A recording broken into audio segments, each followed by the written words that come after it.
The risk of locally heavy rain and damaging winds continues today for parts of the west coast as a cold front moves through.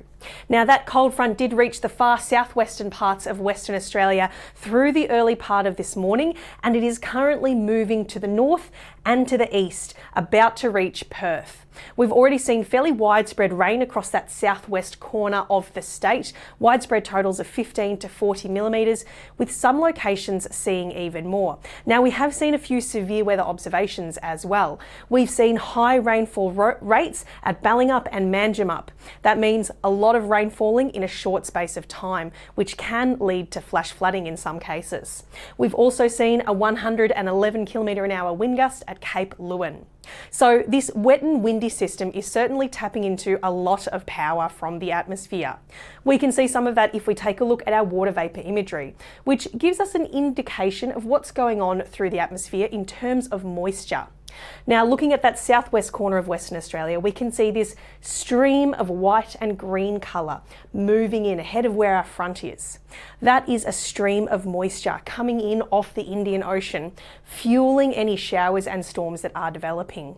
We've got this browner area, the dry air, coming in behind the front.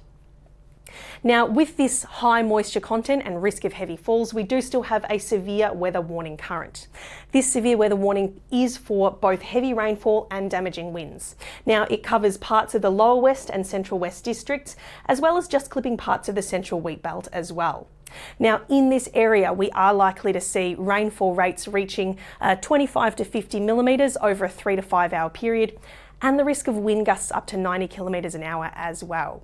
Now, these wet and windy conditions are most likely with showers and thunderstorms pushing ahead of that cold front and in the few hours after it moves through as well. For Perth, that key risk time is from now until around the early afternoon. At that time, the system is expected to have moved far enough north and far enough east to put Perth back in the clear. But certainly all communities across this warning area should be aware of this risk of heavy rain and damaging wind gusts through the course of today.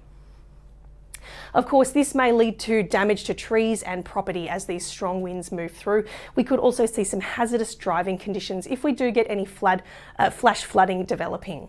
For more of those inland parts of the southwest, we could also see fairly wet conditions for our growers and agricultural areas there. Let's break down a look at how this front will move through now. So for today, this cold front is moving across that southwest corner of the state. It is likely to push across the Perth area through the course of this morning, pushing into the early afternoon. We are likely to see a heavier band of rain moving through with the front, trending back to patchier showers afterwards. Now, that band of rain is going to push to the east and to the north with the front, likely bringing some more widespread rainfall totals to the wheat belt and also to parts of the central west and possibly even the Gascoyne too. Now, for those areas further north, that wet weather risk is more as we go overnight tonight into tomorrow. You can see the rain pushing north there. For Perth, we are likely to see that showery weather continuing through the course of our Wednesday. We've got another weak trough moving through here.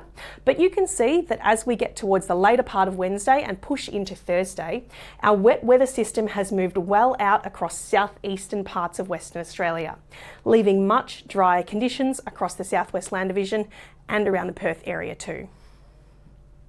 Now, with that wet weather coming today and tomorrow, let's take a look at our rainfall totals. So these are our rainfall totals out to the end of Thursday, and they do include a lot of that rain that we've already seen through the early hours of this morning, as these rainfall totals come from midnight last night. As you can see, our top rainfall accumulations are really focused about the southwest coast, parts of the central west coast too, where we could see above 50 millimetres over the next couple of days. Fairly moderate rainfall totals across parts of the wheat belt as well, pushing across some of those inland areas, parts of the goldfields too. But in general, those rainfall totals do taper out the further east we go. So with that risk of heavy rainfall and locally damaging winds through the rest of today, it is essential to stay updated with the latest forecasts and warnings via the Bureau's website, the BOM weather app, and via our social media. Stay safe and we'll catch you next time.